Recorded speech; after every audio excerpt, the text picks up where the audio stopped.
Hello दोस्तों। कैसे हो आप सब लोग। आशा करता हूँ कि स्वस्थ और मस्त होंगे तथा अपनी तैयारी को मजबूत कर रहे होंगे। राजस्थान ज्योग्राफी की ये कक्षाएं आपकी तैयारी को मजबूत करने में मील का पत्थर साबित होगी। चलिए शुरू करते हैं आज की क्लास को। हमने पिछली क्लास में जो राजस्थान की मृदा है, ज्योग्राफी में हम लोग टॉपिक पढ़ रहे थे, वो पढ़ा है राजस्थान की मृदा। अगर आपने इससे पहले राजस्थान की मृदा वाला टॉपिक नहीं पढ़ा है तो एक बार पीछे प्लेलिस्ट में जाके चेक कर लीजिएगा। तो चलिए आज शुरू करते हैं राजस्थान की जनगणना 2011। अगर हम राजस्थान की जनगणना से संबंधित पढ़ रहे हैं तो सबसे पहले हम लोग भारत में देख लेते हैं। क्या देखते हैं? भारत में जो जनगणना हुई है, भारत में जो जनगणना हुई है, जनगणना के साक्ष्य देख लेते हैं कि किस किस काल में किससे संबंधित क्या साक्ष्य मिले हैं। तो सबसे पहला काल आता है जिसे कहा जाता है मौर्य काल। कौन सा काल? मौर्य काल में जनगणना के सबसे पहले साक्ष्य मिलते हैं। तो एक बुक आती है जिसे कहा जाता है, जो कि रचित है कौटिल्य। कौटिल्य का जो अर्थशास्त्र नामक बुक है, कौन सी बुक है? कौटिल्य की जो अर्थशास्त्र नामक बुक है, उसमें जनगणना का पहला प्रमाण मिलता है। क्या मिलता है? पहला प्रमाण मिलता है। वही अगर हम बात करें तो दूसरा एक काल आता है जिसे मुगल काल के नाम से जाना जाता है। कौन सा काल? मुगल काल। मुगल काल में अकबर के समय, किसके काल में? अकबर के समय एक बुक लिखी जाती है, आईने अकबरी। कौन सी बुक? आईने अकबरी। ये बुक लिखी जाती है और इस बुक के लेखक होते हैं अबुल फजल। कौन होते हैं? अबुल फजल जी होते हैं। तो इस अबुल फजल की आईने अकबरी में भी जनगणना का उल्लेख मिलता है। किसका उल्लेख मिलता है? जनगणना का उल्लेख मिलता है। तो हम लोगों ने क्या क्या चर्चा की है अभी तक? हम लोगों ने दो दो बातें पढ़ी है अभी तक। सबसे पहली बात, मौर्य काल के जो कौटिल्य का जो अर्थशास्त्र आता है, उसमें जनगणना का पहला प्रमाण मिलता है। वही अगर हम बात करें मुगल काल में, तो अकबर के समय एक बुक लिखी जाती है आईने अकबरी, जिसके लेखक होते हैं अबुल फजल। उसमें भी जनगणना का उल्लेख मिलता है। अब हम बात करते हैं कि सबसे पहले जनगणना का कार्य कब प्रारंभ हुआ है। कि जो जनगणना का कार्य है वो कार्य कब प्रारंभ हुआ? जनगणना प्रारंभ, तो जो जनगणना का प्रारंभ होता है वो 1872 में होता है। कब होता है? 1872 में लॉर्ड मेयो के समय। लॉर्ड मेयो के समय जनगणना प्रारंभ हुई। क्या हुई? जनगणना प्रारंभ हुई। वही इनके बाद अगर हम बात करें 1881 सन, क्या आता है? 1881 में एक महोदय आते हैं जिनका नाम आता है लॉर्ड रिपन। क्या नाम आता है? Lord Ripon. लॉर्ड रिपन के समय जो जनगणना है वो व्यवस्थित रूप से प्रारंभ हुई। कैसी हुई? व्यवस्थित रूप से प्रारंभ, या बोल सकते हैं इसे ही क्या बोलेंगे, या दशकीय जनगणना हुई। क्या हुई? 10 सालों के बाद दशकीय जनगणना प्रारंभ हुई। क्या हुई? दशकीय जनगणना प्रारंभ हुई। तो अब हम देखते हैं कि वर्तमान में कौन सी जनगणना चल रही है। क्या चल रही है? वर्तमान यानी जो 2011 की जनगणना है वह कौन सी है? क्या क्वेश्चन बनता है? वह कौन सी जनगणना है? तो इसके क्वेश्चन से संबंधित दो फैक्ट आते हैं। कितने फैक्ट बनते हैं? दो फैक्ट। एक तो आता है नॉर्मली कितने साल की, नॉर्मली कौन सी है, और एक आती है जो दशकीय है, दशकीय में कौन सी है। क्या क्वेश्चन बनता है? दशकीय में कौन सी है।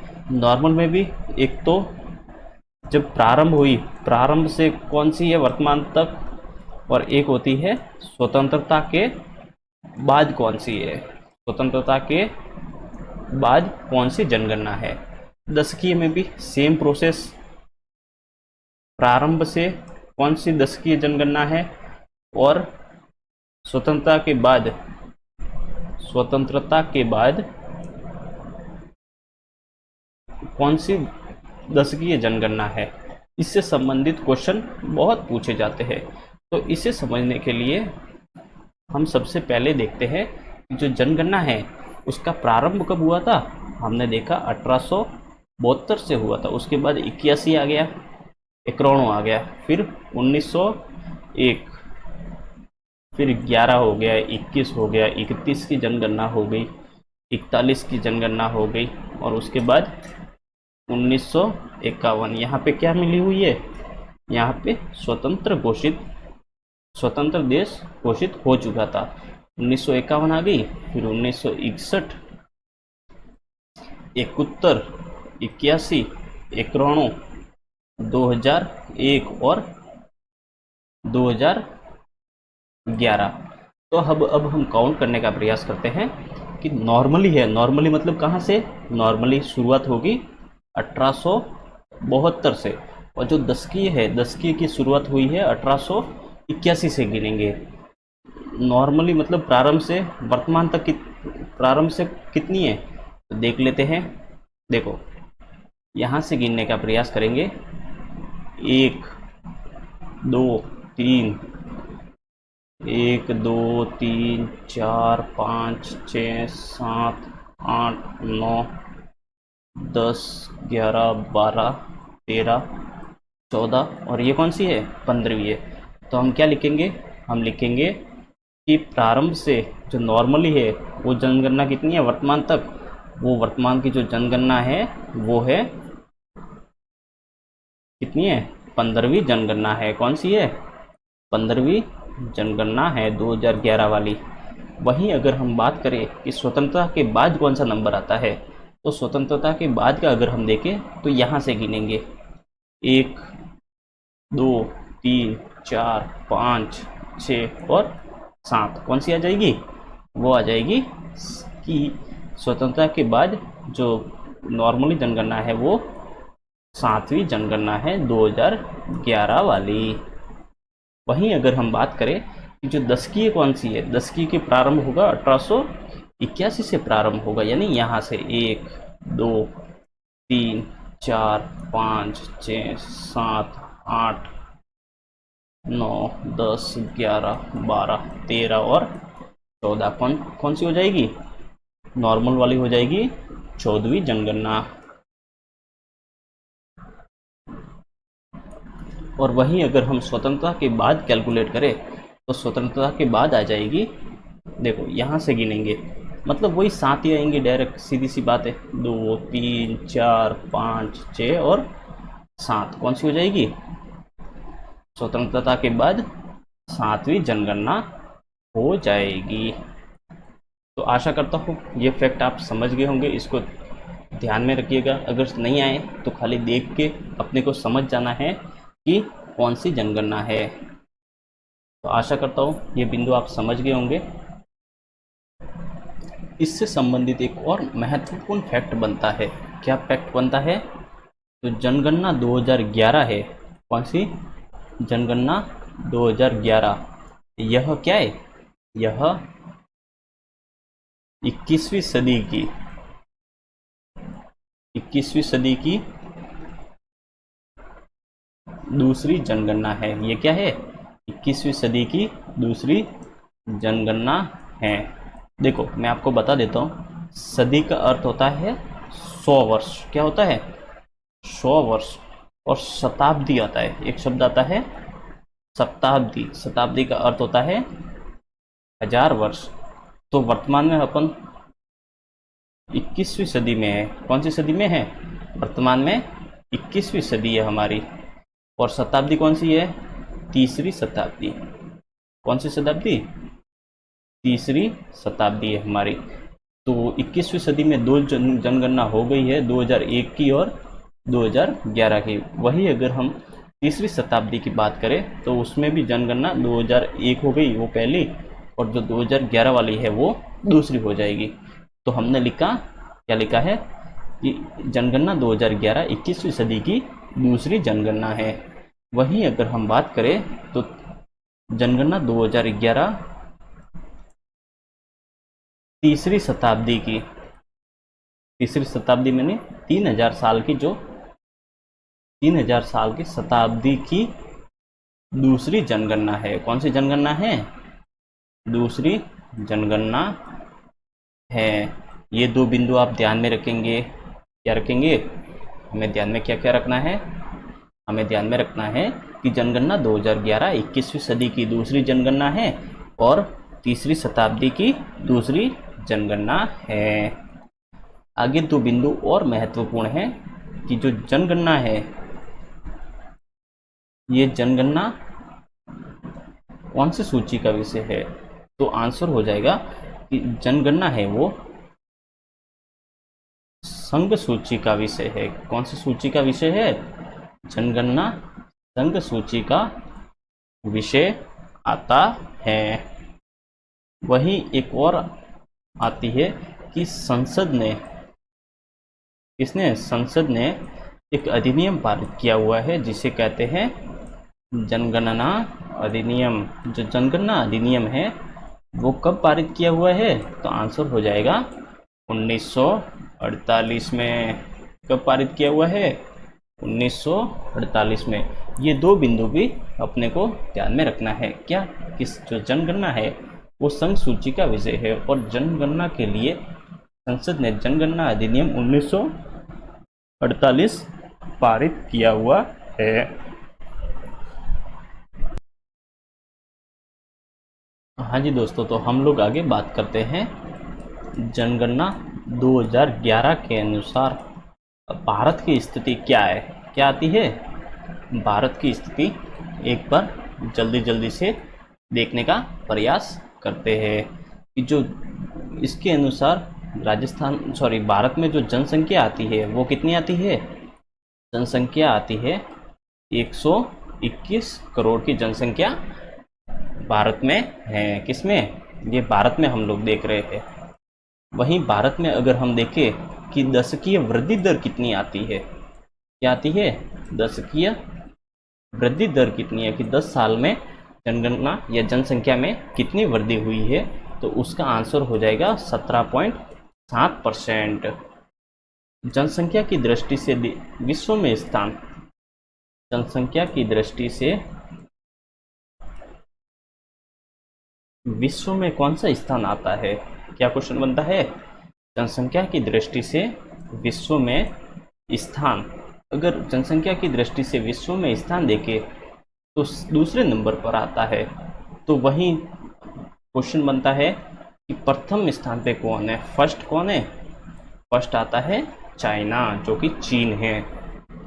अगला क्वेश्चन आता है कि जनसंख्या की दृष्टि से, जनसंख्या की दृष्टि से भारत में, कहाँ पे? भारत में सर्वाधिक जनसंख्या का निवास करती है। सर्वाधिक जनसंख्या वाला राज्य अगर पूछे, क्या क्वेश्चन बनता है? सर्वाधिक जनसंख्या वाला राज्य कौन सा है? तो आंसर हो जाएगा भाई उत्तर प्रदेश। उत्तर प्रदेश, इसका उत्तर ही क्या हो जाएगा? उत्तर हो जाएगा यूपी, जिसे यूपी के नाम से भी जाना जाता है। तो जनसंख्या 2011 के अनुसार भारत की स्थिति हमने देखी है। क्या देखी है? जनसंख्या के हिसाब से 121 करोड़, दशकीय वृद्धि दर 17.7, जनसंख्या की दृष्टि से विश्व में दूसरा स्थान आता है, पहला चाइना का आता है।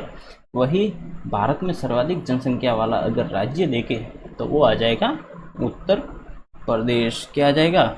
उत्तर प्रदेश।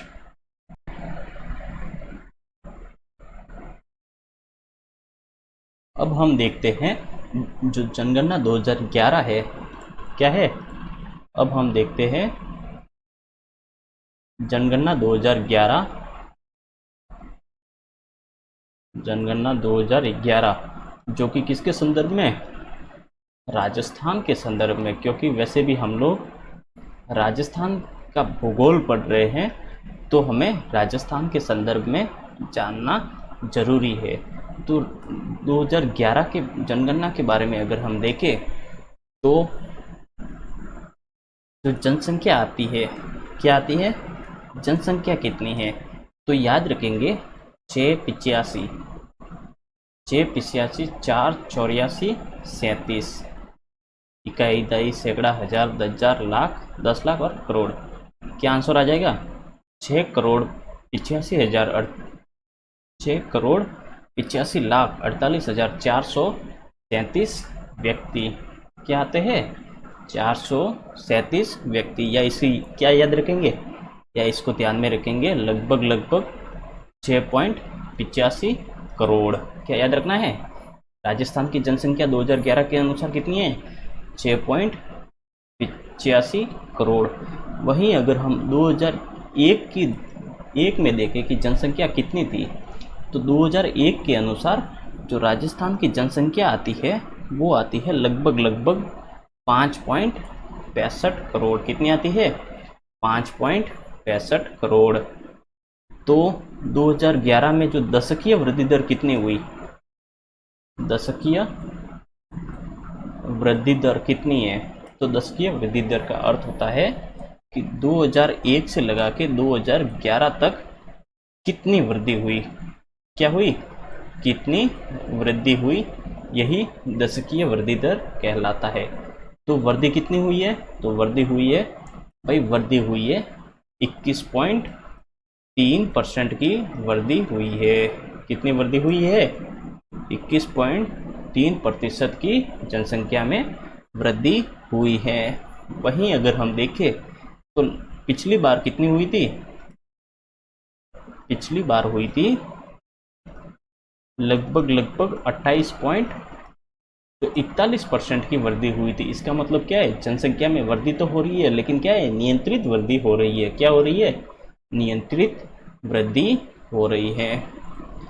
जनगणना में अगला फैक्ट अगर हम देखें, जनगणना 2011 के अनुसार, तो अगला जो हमारा फैक्ट आता है वो आता है जो वृद्धि कितनी है। क्या आता है? दशकीय वृद्धि कितनी हुई है 2011 के अनुसार। क्या आता है? अगला बिंदु आता है दशकीय वृद्धि 2011 के अनुसार। तो टोटल जो वृद्धि आती है, कुल वृद्धि, तो कुल वृद्धि आती है लगभग 21.3% की वृद्धि हुई है। वहीं अगर हम इसको दो भागों में डिवाइड करें कि ग्रामीण जनसंख्या में कितनी वृद्धि हुई है, ग्रामीण जनसंख्या में कितनी वृद्धि हुई है, तो उसका आंसर आ जाएगा लगभग 19% की ग्रामीण जनसंख्या में वृद्धि हुई है। वहीं अगर हम देखें, क्या देखें कि जो वृद्धि है, दशकीय वृद्धि, वो शहरी जनसंख्या में कितनी वृद्धि हुई है। क्या आती है?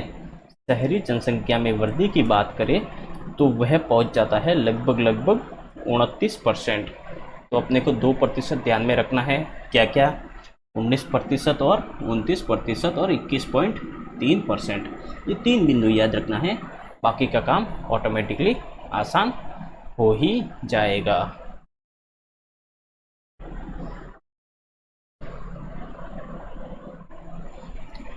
अब हम देखते हैं कि जनसंख्या का अनुपात क्या क्या है। क्या है? जनसंख्या कैसे कैसे बढ़ रही है। जनसंख्या देखें तो जो राजस्थान की जनसंख्या है, इसकी राजस्थान की जनसंख्या वो आती है 6.85 करोड़। वहीं इनको दो भागों में डिवाइड करें कि ग्रामीण जनसंख्या कितनी आती है और शहरी जनसंख्या कितनी आती है।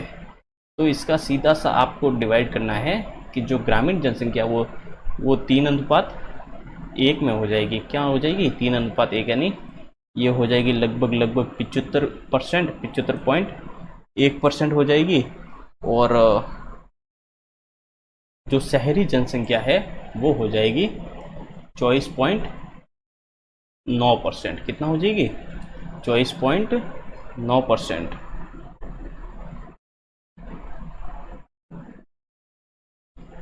21.09 नहीं करना है, क्या करना है? 75.1 और 24.9% ग्रामीण जनसंख्या है। पीछे हमने जो देखा था वो हम लोगों ने वृद्धि के बारे में देखा था। तो ग्रामीण क्षेत्र में जो वृद्धि हुई है उसका अनुपात 19, और मतलब टोटल जो ग्रामीण जनसंख्या है वो कितनी है? वो है 75.1%। वहीं अगर हम जनसंख्या वृद्धि में शहरी जो जनसंख्या वृद्धि देखें तो उसका प्रतिशत 19% आता है, और वही क्या बोलेंगे उसको, जो शहरी जनसंख्या है वो कितनी है? वो है 24.9%। ये एक बार अगर आप प्रतिशत वाला अगर मोटा मोटा फैक्ट देख लेते हैं तो फिर आगे आसानी रहेगी। अब हम देखते हैं कि जनगणना 2011 के अनुसार लिंगानुपात की क्या स्थिति है। क्या देखते हैं? अब हम देखते हैं लिंगानुपात। तो लिंगानुपात का अर्थ होता है 1000 बच्चों के ऊपर जो लड़कियों की संख्या कितनी है वो लिंगानुपात कहलाता है। 2011 के अनुसार जो राजस्थान का लिंगानुपात आता है वो आता है 928, यानी 1000 लड़कों के ऊपर 928 लड़कियां ही हैं। इसमें से अगर हम डिवाइड करें कि शहरी लिंगानुपात कितना है, शहरी लिंगानुपात कितना है, या पहले लिख लेते हैं ग्रामीण लिंगानुपात कितना आता है। तो ग्रामीण लिंगानुपात और दूसरा बिंदु आता है कि जो शहरी लिंगानुपात है वो कितना कितना है। तो जो ग्रामीण लिंगानुपात आता है वो आता है, देखो नॉर्मल तो 928 हो गया, फिर इसमें 928 में अगर हम कितना जोड़ेंगे, 928 में हम 3 जोड़ेंगे तो आ जाएगा 933। तो ग्रामीण लिंगानुपात है वो 933 है। वहीं इसमें से कितना 14 माइनस करेंगे, कितना 14 माइनस करेंगे तो हमारे पास आ जाएगा शहरी लिंगानुपात यानी 914। क्या याद रखना है? लिंगानुपात टोटल 928, इसमें से 5 जोड़ने पे ग्रामीण लिंगानुपात यानी 933, और 14 घटाने पर शहरी लिंगानुपात 914। बस बात खत्म, इतना ही याद रखना है। अब हम एक नॉर्मल सा बिंदु देख लेते हैं। क्या देखेंगे? अब हम जो बच्चों का लिंगानुपात है, एक फैक्ट आप डायरेक्ट ही याद रख लीजिएगा कि बच्चों का जो लिंगानुपात आता है यानी 0 से 6 वर्ष के बीच, ऐसे कुछ तो टारगेट रहता है इनका, तो बच्चों का जो लिंगानुपात आता है वो आता है 888। क्या आता है? 1000 के ऊपर 888 ही है। तो ये एक बुरी खबर है। अब हम बात करते हैं जनगणना 2011 के अनुसार साक्षरता की क्या स्थिति है, यानी पढ़े लिखे लोग राजस्थान कितने हैं। तो कुल साक्षरता आती है 66.1%। कितनी आती है? 66.1%। वहीं अगर हम देखें कि ग्रामीण साक्षरता कितनी आती है, क्या आती है? ग्रामीण साक्षरता कितनी है और शहरी साक्षरता कितनी है। तो ग्रामीण साक्षरता की बात करें तो ग्रामीण साक्षरता को निकालने के लिए हमें जो नॉर्मल जो 66 जो है 66 है, इसमें से कितना कम करना पड़ेगा? इसमें से कम करना पड़ेगा लगभग 14% कम करना पड़ेगा। कितना? 14% कम करेंगे तो हमारे पास ग्रामीण साक्षरता आ जाएगी, जो कि है 52 पॉइंट कितना आता है? 52.1%। कितना है? 52.1%। वहीं अगर हम ग्रामीण साक्षरता नहीं बोलेंगे, सॉरी, क्या बोलेंगे? इसको बोलेंगे महिला साक्षरता। क्या बोलेंगे? महिला साक्षरता और पुरुष साक्षरता। सॉरी भाई, इसको आप ध्यान में रखिएगा। महिला साक्षरता -14 घटाएंगे तो 52% हो जाएगी, और वहीं अगर हम पुरुष साक्षरता की बात करें तो इसके अंदर 13% जोड़ेंगे ना तो हमें पुरुष साक्षरता मिल जाएगी। तो कितनी हो जाएगी? 66 में 13 जोड़ दो, लगभग 79.2% पुरुष साक्षरता आती है। बस बाकी तो और क्या रह गया है, कुछ नहीं रहा है। एक छोटा सा SC और ST वाला वो वाला एक है, तो वो मैं यहीं पे लिख देता हूँ कि राजस्थान में शेड्यूल कास्ट की जो जनसंख्या आती है वो लगभग 17% आती, 17.8, जिसको 18% मान सकते हैं, 18% के आसपास है करके। और ST जनसंख्या देखें तो उसका जो प्रतिशत आता है 13.5% जनसंख्या ST है जो कि राजस्थान में निवास करती है। तो अब तक हमने क्या क्या पढ़ा है, चलिए मैं आपको जल्दी जल्दी से एक स्लाइड में सारे मतलब क्या बोलेंगे उसको, डिक्टो पॉइंट टू पॉइंट जल्दी फेंकता हूँ। देखो टोटल जनसंख्या कितनी है 6.85, पिछली बार कितनी थी 5.65, वर्दी कितनी की हुई है 21.3। इस वर्दी में अगर हम ग्रामीण और शहरी की बात करते हैं तो कितनी आती है, ग्रामीण में 19 और शहर में 29% की वृद्धि हुई है। लिंगानुपात की बात करें तो 928, ग्रामीण क्षेत्र में 5 जोड़ दो और शहरी क्षेत्र में 5 घटा दो। फिर हमने कहा 888 बच्चों का लिंगानुपात हो गया। उसके बाद हमने क्या पढ़ा है, चलिए दोस्तों तो अब एक बार वापस इनको रिपीट मार लेते हैं। क्या करते हैं, एक बार हम इनको जल्दी से रिपीट मारने का प्रयास करते हैं। हम लोग अगर रिपीट करते हैं तो क्या क्या रिपीट करेंगे, देखो मैं आपको करवाता हूँ जल्दी से। अगर आपने जो पीछे अभी हम पढ़ के आए हैं उनको अगर आपने ध्यान से पढ़ा है तो ये सारी की सारी जो बातें हैं वो आपको जल्दी से रिकॉल भी हो जाएगी। देखो राजस्थान की जनसंख्या 6.85 करोड़ थी, 2011 के अनुसार 5.65 करोड़ थी। तो इस दोनों के बीच में जो वृद्धि हुई थी वो कितनी हुई थी यार, क्या ये 17 भारत की याद आ रही है मेरे को, 21.3%। इसमें शहरी और ग्रामीण का अनुपात देखे तो ग्रामीण 19% और जो शहरी है वो वृद्धि हुई थी 29% की। फिर हमने चर्चा की कि जो 6.85 है इसमें से जो ग्रामीण जनसंख्या है उसका अनुपात आता है 75.1 और 24.9 है वो शहरी जनसंख्या का अनुपात आता है। फिर लिंगानुपात चर्चा की थी, ग्रामीण लिंगानुपात 5 जोड़ दो और शहरी लिंगानुपात 14 घटा दो। फिर एक हमने पढ़ा है 888 पढ़ा था। फिर SC की 17.8% पढ़ी थी और ST की 13.5 पढ़ी है। फिर हमने पढ़ी है साक्षरता 64.1, अगर 13 जोड़ देते हैं तो पुरुषों की साक्षरता हो जाएगी, वहीं अगर हम 14 घटा देते हैं तो वो हो जाएगी महिला साक्षरता। फिर बात करते हैं, क्या बात करेंगे, बस इतनी तो पढ़ी है अभी तक, कि और कुछ पढ़ा है नहीं, बस इतनी ही तो पढ़ी है। जो पढ़ा है वो इसी स्लाइड में है, आप ध्यान से देख लीजिएगा। अब हम आगे बढ़ते हैं तो हम देखते हैं जनघनत्व का हमारे पास एक और महत्वपूर्ण बिंदु आता है। तो 2001 में जनघनत्व था 165 व्यक्ति प्रति किलोमीटर। कितना आता है, प्रति वर्ग किलोमीटर में 165 व्यक्ति रहते थे। वहीं 2011 की बात करें तो वो कितने हो गए हैं, 200 व्यक्ति प्रति वर्ग किलोमीटर। कितने हो गए हैं, 200 व्यक्ति प्रति वर्ग किलोमीटर। तो क्या हुआ है, 2001 से 2011 के बीच 35 जनघनत्व क्या हुआ है, 35 जनघनत्व की वृद्धि दर्ज की गई है। इन बिंदुओं को आप ध्यान में रखेंगे। और कुछ रह गया क्या, चलो मैं एक बार देख लेता हूँ।